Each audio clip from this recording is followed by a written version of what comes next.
I just want to be clear about what you're saying here, that Israel should have been able to use better as a lever humanitarian aid. You don't think this is a good deal, but do you think it's a necessary deal?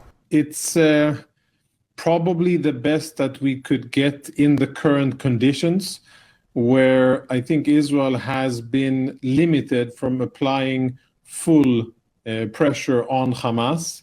Strategically, no, it is not a good deal because Hamas is still in power. And when you fight a war like that, you need to apply all the levels of leverage on your enemy.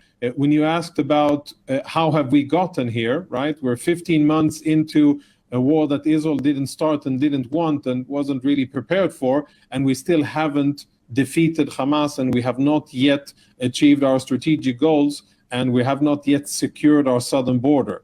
And that's a problem. And the reason we haven't done so is because we have stopped short of applying all the levels of leverage over our enemy, and yes, including humanitarian aid. In war, you need to use the tools that you have available in order to force your enemy to stop fighting, to break the enemy's will to fight.